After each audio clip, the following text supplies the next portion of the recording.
CT1 AY, chama geral 40 metros, alô 40, 40, 40 metros, alô 40 metros, chamada geral 40, CT1 AY, chama geral 40 metros, CT1 AY, escuta.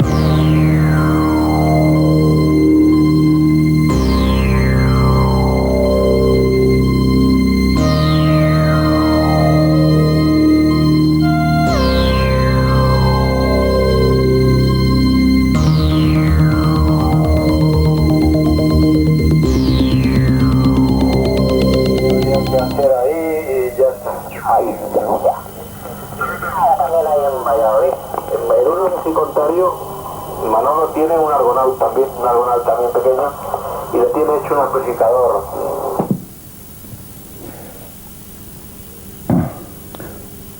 Meu nome é Mário Portugal Lessa, embora haja muita gente que me conhece como Faria, que aliás é um nome de família. Já não é a primeira vez que venho até à TV. A televisão tem tido a amabilidade de me visitar, tempos a tempos, para falar sobre as atividades, as múltiplas atividades que uma pessoa pode ter, mesmo como hobby. Gostaria de falar em especial para os jovens. Tenho até uma certa paixão por as situações em que se encontram os jovens com falta de ajuda, com falta de acesso aos sítios onde se encontram coisas que eles possam mexer, ver, apalpar, e o que estão a ver é uma pequena estação de rádio amador. Poderão dizer talvez alguns, uma pequena, será um exagero, mas na verdade há estações de rádio amador muito mais complexas, com material muito sofisticado e inclusive material muito caro. Por trás de mim, muitas pessoas que estarão a ver-me pensarão que os aparelhos são antiquíssimos e, na verdade, alguns deles, para não dizer quase todos, são aparelhos de 1930, 1940, 1950 e poderíamos pensar que estes aparelhos não teriam qualquer utilidade atualmente. Toda a gente procuraria coisas sofisticadas, modernas. E há. Simplesmente, estes aparelhos tão complexos foram o sonho dourado, em 1950, por exemplo, em 1940, de todas as empresas de telecomunicações. Tanto podiam ser a Marinha, o Exército da Aviação, serviços radioelétricos, sei lá, toda a gente que precisava de receptores de alta categoria, do melhor que houvesse em construção no mundo, iam para estes aparelhos. Só que, com o decorrer dos anos, começaram a aparecer aparelhos cada vez mais modernos e estes velhos começaram a ir para os secateiros. Muito maltratados, normalmente, muitos deles abandonados à chuva, e os radioamadores foram sempre os indivíduos de maior entusiasmo que viam nestes aparelhos a possibilidade não só de retirar algumas peças valiosas que não se encontravam no mercado, mas também fazer deles novos aparelhos. E muitas vezes acontecia, e ainda hoje acontece, que se adquirem 2 ou 3 aparelhos bastante destruídos para que, com muita paciência, com muita persistência, com umas centenas de horas de trabalho, tirando peças de uns para os outros, se consiga fazer um aparelho utilitário. Um caso presente deste aparelho que está aqui em frente foi um aparelho que foi possível reconstruir à custa de outros 2. Peças de um, peças de outros, e tirando o melhor de um de ambos eles para fazer um aparelho, conseguir-se um aparelho que ainda hoje está perfeitamente funcional. Poderiam perguntar, mas para que é que isto serve? Isto é um receptor de telecomunicações que ainda hoje se vê em muitas estações oficiais, porque cobre uma faixa desde onda média, sempre seguido até aos 50 e tal megaciclos. E por consequência é um aparelho com bastante utilidade, chamado de cobertura geral. Aqui deste lado aqui deste lado, temos um outro tipo de receptor. Temos este receptor que é um pouco mais moderno, um poucos anos mais moderno que aquele que acabamos de ver, mas que tem uma particularidade muito interessante. É que o aparelho é de uma precisão muito grande de frequência e foi extremamente utilizado em todos os serviços aeronáuticos, militares, exércitos, etc., porque podíamos acreditar na sua precisão de frequência. O dial muito desmultiplicado e com uma possibilidade de nós termos a certeza, ou pelo menos uma certeza relativa, de estarmos numa determinada frequência. Este aparelho foi adquirido nas mesmas condições. Aparelhos de sucata, uns com os painéis todos partidos, outros com o interior todo escavacado, peças de um lado, peças do outro, depois embonecando as pinturas, etc. Voltamos a recuperar um aparelho que só era acessível a quem tivesse vastas possibilidades financeiras. Este aparelho poderia pensar-se, então, mas se ele cobre a mesma faixa que o outro, então, para que dois? Simplesmente isto é como as agulhas de crochê. Por uma pessoa que não está adaptada ou conhecedora dos problemas das senhoras, poderá pensar à primeira vista que bastariam 2 agulhas.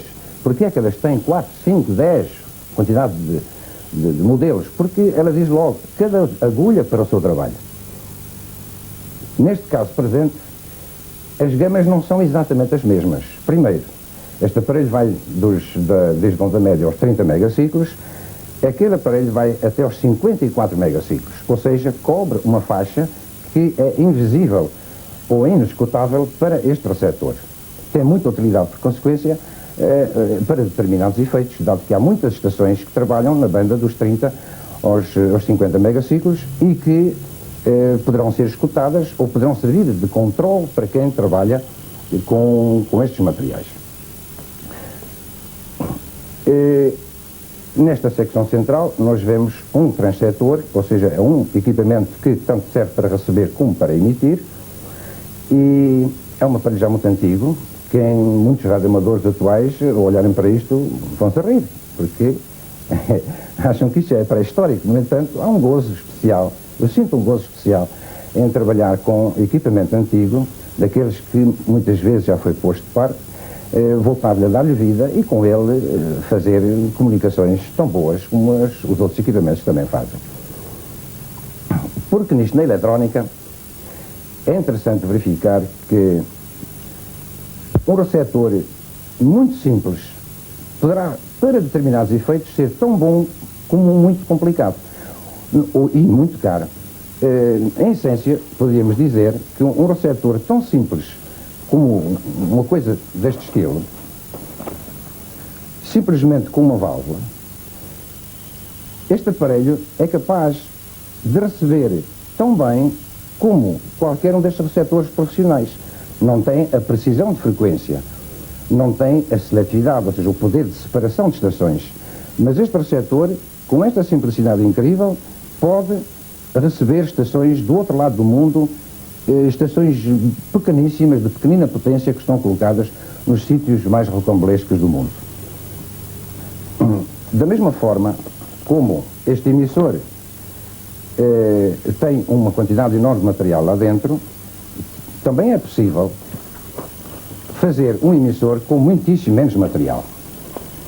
Vamos ver o caso presente. Aquele aparelho tem cerca de 20 válvulas lá dentro. Podia-se pensar que era impossível fazer um emissor com 2 pequenas válvulas que fosse capaz de comunicar tão bem como aquele faz. Não obstante, é uma verdade. Este emissor pode dar perfeitamente a volta ao mundo trabalhando com uma chave de Morse, como é o caso representado neste ponto.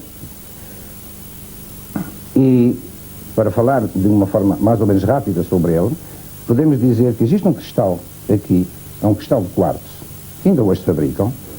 Esse cristal de quartzo oscila numa determinada frequência, que tem que ser uma frequência especial dada para os radioamadores, consignada pelos serviços internacionais das telecomunicações. Este circuito aqui é um amplificador de potência.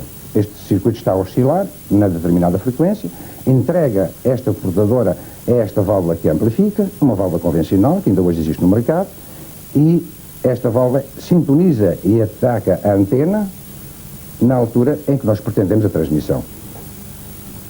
Poderá dizer-se, mas pode falar? Não pode. Na realidade, este emissor, para poder falar, era preciso ter uma outra secção, que era a secção de amplificação de voz, que por sua vez vai modular esta onda fornecida pelo oscilador.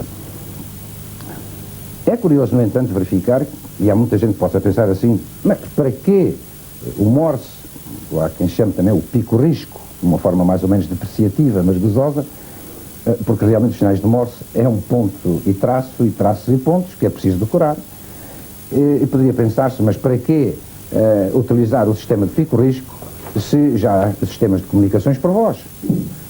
Mas ainda não foi inventado um sistema que fosse mais fácil de detectar nas condições de dificuldade de transmissão, em que muitas vezes se cai devido à propagação, as condições de propagação das ondas magnéticas e eletromagnéticas através do mundo, à volta do mundo. Ainda não foi inventado um sistema tão eficiente como a telegrafia. Por outro lado, nem a aparelhagem mais sofisticada, utilizada hoje, inclusive com a ajuda dos computadores para fazermos a recepção imediata de sistemas de transmissão, como o teletype, o facsímile, os sistemas de própria telegrafia convertida pelo computador para ser logo visto num ecrã já escrito, ou seja, de tirar o trabalho do operador poder memorizar. Todos estes sistemas falham completamente, redondamente, se as condições de propagação são más. Ou se junto da frequência que nós queremos receber, existem 4 ou 5 ou 6 estações que se estão a ouvir simultaneamente. Então acontecem, quem trabalha por perto destes sistemas de comunicações, e até mesmo a nível profissional, verifica que um profissional de telegrafia tem um poder extraordinário de separação auditiva de 4 ou 5 estações que estão a transmitir ao mesmo tempo, e ele consegue ouvir só uma. Só o ser humano é capaz de fazer isto. A aparelhagem eletrónica ainda não foi capaz, por mais seletividades que se ponham, por mais circuitos que se tenham utilizado, falha redondamente na altura em que as transmissões são difíceis. Quando tudo é muito simples, quando não há interferências, quando os sinais estão muito fortes, encantado da vida. Daí que tem havido uma luta através dos tempos considerável para substituir estes mágicos das comunicações, que eram os telegrafistas, porque na realidade aprender telegrafia não é uma coisa que se faça de um dia para o outro, leva semanas, leva meses, muitas vezes. Há pessoas que têm muita dificuldade em conseguir meter estes sinais na cabeça e outros que têm mais facilidade. Mas de qualquer maneira dá trabalho. Ainda hoje, nos Estados Unidos, por exemplo, só se é radioamador se passar por um teste de telegrafia. E esse teste, naturalmente, que obriga a que a pessoa tenha gosto realmente pela atividade, que queira fazer o sacrifício de aprender estes sinais, que não são muitos, ao fim e ao cabo, são tantos como as letras do alfabeto, mais os algarismos e alguns sinais de pontuação. Mas não há dúvida que este sistema de transmissão por telegrafia é o sistema mais simples, mais barato e mais eficiente das comunicações a longa distância, e com a possibilidade de se poderem fazer emissores ou, digamos, equipamentos muito pequenos, com material que existe no mercado. E eu vou-vos mostrar daqui a pouco um pequeno emissor construído tal e qual como se construía em 1912, 1913, 1914, época do nascimento das telecomunicações. Eu sei que muita gente se pergunta, mas quando é que isto começou? O que é que começou primeiro? É um bocadinho difícil de estabelecer, inclusive, datas, que, enfim, é um pouco menos importante, mas as pessoas, os intervenientes neste processo. Mas, de uma forma muito rápida, poderei dizer coisas que percebem, toda a gente percebe. Uma coisa elétrica, um motor elétrico, por exemplo, um secador de cabelo, uma batedeira elétrica, qualquer coisa elétrica que gere ruídos, esses ruídos não ficam ligados à volta do aparelho, irradiam-se no ar. E quanto maior for a intensidade destas faíscas, mais longe elas vão. A eletricidade já tinha sido descoberta muitos anos antes das ondas eletromagnéticas, da utilização das ondas eletromagnéticas. Quando se constatou que havia uns detectores muito cómicos, experimentais, laboratoriais, que eram sensíveis, que davam uma informação, modificavam o seu estado quando um determinado motor era posto a funcionar dezenas ou centenas de metros de distância.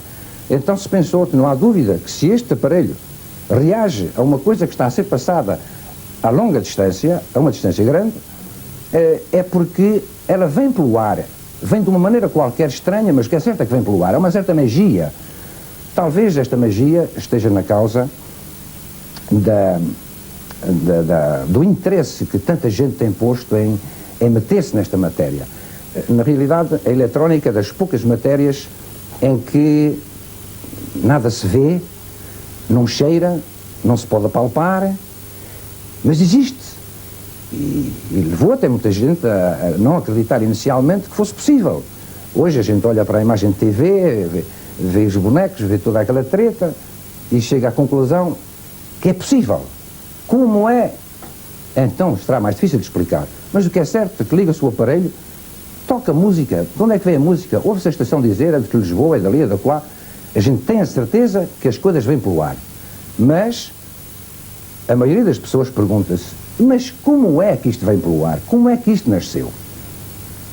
Vamos falar um bocadinho sobre isto. Temos aqui uma pequena representação do mundo. Quando se fizeram as primeiras comunicações, gerou-se, por exemplo, num determinado sítio, pôs-se um gerador a fazer ruído. Este gerador, que fazia muito ruído, que se espalhava, não se sabia como, num vasto espectro de frequências, atingia simplesmente umas distâncias muito pequenas. Mas conseguia-se detectar. Aperfeiçoaram-se os sistemas de detecção e começaram-se a fazer as primeiras comunicações com os chamados emissores de faísca. Aí já se tinha evoluído de uma forma muito interessante, porque chegou à conclusão de que, com circuitos ressonantes a uma determinada frequência, se fazia com que essas faíscas fossem predominantes, saíssem exclusivamente numa determinada faixa. Quer dizer, já não era numa gama muito grande, mas numa determinada. Isto da ressonância é um outro fenómeno muito interessante. Todos nós sabemos o que é. Porque quando se vê uma pessoa bater num tambor, nós sabemos que ele faz bum. Mas se fizermos o mesmo toque numa caixa de um violino, ele faz pim. Ou seja, há uma ressonância, há uma possibilidade do material vibrar consoante a sua dimensão. No caso da eletrónica, como as frequências são muito altas, não temos caixas, nem caixinhas, mas circuitos ressonantes que são feitos com bobinas e condensadores. O que é certo é que durante muitos anos só havia os emissores de faísca. Esses emissores foram feitos com muita habilidade e ainda hoje existem emissores de faísca que já não funcionam oficialmente, mas que estão nos museus e que inclusivamente com os quais se conseguia uma potência extraordinária. Inclusivamente havia muitos tratamentos médicos de diatermia por ondas curtas que eram feitos exatamente com as máquinas geradoras de energia de radiofrequência, mas gerada através de faísca. Só passados mais uns anos, quando foi inventada a válvula termoiónica, é que foi possível deixar os emissores de faísca e irmos para as válvulas. Mas, como eu ia dizendo, e voltando ao boneco, chegou-se à conclusão de que durante o dia era possível as comunicações se fazerem a uma certa distância. Durante a noite isto piorava extraordinariamente e alguma coisa existia entre o dia e a noite para que as comunicações pudessem ser entabuladas a distâncias de algumas centenas ou milhares de quilómetros e durante a noite era muito diferente. Então, se não se conseguiam ouvir uma estação a 50 km, mas nesse mesmo instante estava a ser ouvida a 2000 km, é porque alguma coisa tinha acontecido de extraordinário, que só podia ser uma tabela, dado que a circunferência da Terra não permitia que uma onda pudesse fazer os 3.000 km sempre em linha reta. Ele teria que se refletir em algum lado. Mas refletia-se aonde? Então, constatou-se que à volta do globo terrestre havia umas camadas estas que eram muito sensíveis à presença do Sol. Durante o dia, estas camadas tornavam-se muito vivas e chamaram-lhe vários nomes. Chamaram-lhe, por exemplo, a camada D, a camada E, a camada F. E porquê é que lhe chamaram assim? Estas camadas estão colocadas porque sabe-se perfeitamente, só por contas, que se o indivíduo está nesta posição e consegue atingir, vamos supor, 10.000 km, só é possível fazer esta comunicação se esta camada permitir fazer duas reflexões e nós atingiríamos aquele ponto. Ou existiria uma camada mais alta, por exemplo, a 400 ou 500 km da Terra, que daria uma reflexão única. Ele iria até ali e viria para aqui. Mas esta onda que chega aqui continua a refletir-se e volta a encontrar esta camada e volta para baixo, e volta para cima e volta para baixo. E assim vai dando a volta ao mundo. Estas reflexões que nós vemos aqui na camada D, como é fácil de prever, só se conseguem fazer à custa de uma perda de energia. Estas camadas feitas pelo Sol, camadas ionizadas, que se comportam como chapas metálicas, ao refletirem-se sobre a Terra, naturalmente, que vão fazer perda de sinal. Esta perda vai aumentando progressivamente e chega a parecer muito estranho, quase magia, que um emissor tão pequeno como este que eu mostrei há pouco seja capaz de continuar a fazer a viagem nestas camadas e conseguir dar a volta ao mundo. Na realidade, isto é possível e é assim que se têm feito as comunicações desde sempre. Quando a camada E está aberta, já as telecomunicações, não só de radioamadores como as profissionais, têm uma grande vantagem porque as reflexões são muito menores. Uma onda, um feixe que vem cá acima e se reflete aqui, dá logo um salto aqui e vem cá longe, ou seja, com 2 saltos consegue-se atingir distâncias, por exemplo, dos 10.000 km. E ainda quando a camada F está disponível, que nós praticamente nunca sabemos, ainda melhor, porque o feixe vem à camada F e quando a volta já está numa distância chamada diabólica.